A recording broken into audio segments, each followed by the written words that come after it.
কয়েকদিন ধরেই রাজধানী সহ সারা দেশে মাঝারি থেকে মৃদু তাপপ্রবাহ বয়ে যাচ্ছে, এতে অতিষ্ঠ হয়ে উঠেছে জনজীবন। আবহাওয়া অধিদপ্তর বলছে আগামী 2-3 দিনের মধ্যেই বৃষ্টি হতে পারে। আরাফাত ইসলামের রিপোর্ট।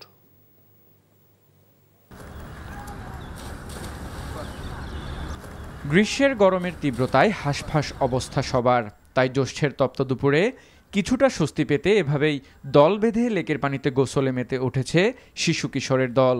বাদ যায়নি বয়োজ্যেষ্ঠরাও। গরমের কারণে অস্বস্তি লাগতেছে, এই কারণে দুপুরবেলা এখানে আসলাম গোসল করতে, অনেক ভালো লাগতেছে। যান্ত্রিক নগরীর এই কোলাহল শূন্য পরিবেশে ঈদের ছুটিতে অনেকেই পরিবার পরিজন নিয়ে ঘুরতে বেরিয়েছেন, তবে অসহনীয় গরমে নাভিশ্বাস জনজীবনে। তাই ক্লান্ত হয়ে গাছের শীতল ছায়ায় বসে সময় কাটাতে দেখা যায় তাদের। দিনমজুরদের কাউকে আবার বিশ্রাম নিতে দেখা যায়। হেভি গরম বাবা, এতে পারা যায় না, ধান বাঁচে না, অ্যাক্টিভ মারলে আর অ্যাক্টিভ না দিলে কোনো রকম পারা যায় না, বুঝছেন। এই গাছতলায় বয়ে থাকলে একটু ভালো লাগে, এরপরে তো মনে করেন খালি গরমের তাপ লাগে, বাতাসটাও মানুষ আছে খুব অশান্তিতে। গরমটা কিন্তু খুবই অস্বস্তিকর গরম ছিল, গরমটা নিষ্কৃতির জন্য এখানে নিবারণের জন্য এখানে আসছি আর কি। ঈদের ছুটিতে ঢাকা একটু ফাঁকা থাকবে, সেই ফাঁকায় উদ্দেশ্য করে আমরা এখানে ঘুরতে আসলাম, কিন্তু প্রচণ্ড গরমে আমরা ঘুরতে পারছি না। কাঠ ফাটা রোদে পিপাসায় কাতর হয়ে তৃষ্ণা নিবারণের জন্য অনেকেই আখের রস, শরবত এবং ডাবের পানি পান করছেন।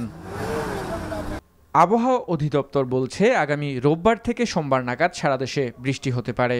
মৃদু তাপপ্রবাহ, তাতে কিন্তু মানুষের মধ্যে অস্বস্তিটা অনেক বেশি বেড়ে গেছে। এর মূল কারণটা হচ্ছে বাতাসে জলীয় বাষ্পের আধিক্যটা বেশি। এবং আমরা যেটা দেখছি আগামী রবিবার বা সোমবার থেকে বৃষ্টিপাতের আধিক্যটা বাড়বে, সেই ক্ষেত্রে তাপমাত্রাটা কমে আসবে। হ্যাঁ, এবং যেটা মৃদু তাপপ্রবাহ যেটাতে এটাও কিন্তু প্রশমিত হবে, তবে ভ্যাপসা গরমটা পুরোপুরি যাবে না। আগামী 5 দিনের আবহাওয়ার পূর্বাভাসে বলা হয়েছে এ সময়ে বৃষ্টিপাতের প্রবণতা বাড়তে পারে। আরাফাত ইসলাম, এনটিভি নিউজ, ঢাকা। বান্ডেল থাকলে প্রতি সেনমানিতে টাকা বাঁচবে। বিকাশ সেনমানি বান্ডেল কিনে জিতুন প্রতি লেনদেনে।